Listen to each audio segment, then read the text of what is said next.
fired for refusing my boss, my garage code. He then tried to repo a car currently in his own line. Throwaway. Because this is an active legal disaster. I'm still shaking with a mix of rage and adrenaline, but I need to document this. I've spent the last 3 years at a mid-sized logistics firm. My boss, Gary, is the classic G-Wagon driving ego tripper who thinks he owns his employees because he signs the checks. Yesterday, Gary called me into his office and demanded my garage door code. He claimed he was sending a maintenance guy to swap out my company sedan at my home while I was at my desk. What he didn't know, I hadn't driven the car home that day. It had an annoying slow leak in the rear tire, so it was still parked in the office lot. I had taken my wife's SUV instead. I live in a rural area, and my garage is detached. It's where I keep about $10K in woodworking equipment, including a brand new cabinet saw I haven't even finished wiring up. I told him absolutely not. I have the keys in my pocket and I'll just drive it to the shop myself tomorrow. Gary went nuclear.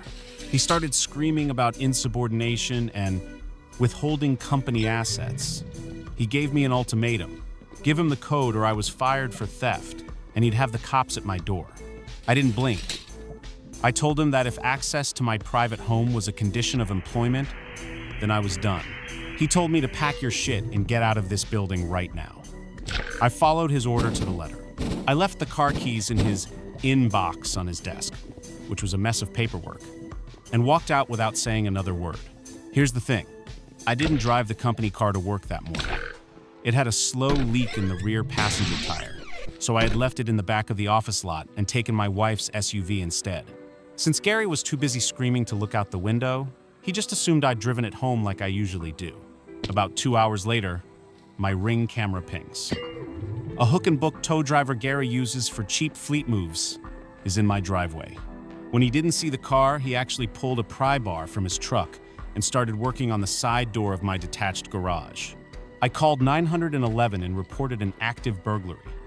Because I'm out in the sticks, response times usually suck. But a county deputy happens to live 2 miles down my road.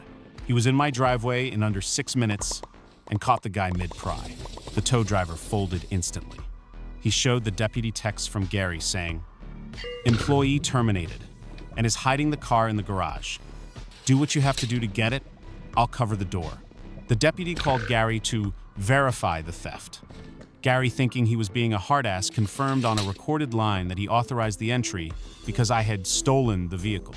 The deputy then drove to the office to recover the stolen vehicle. He found it parked exactly where I left it, 50 feet from Gary's office window. Gary was hauled out in zip ties for filing a false police report and solicitation to commit burglary. He apparently made it worse by resisting and screaming about his rights, which earned him an obstruction charge for good measure. My lawyer is already salivating over the wrongful termination and the attempted break-in.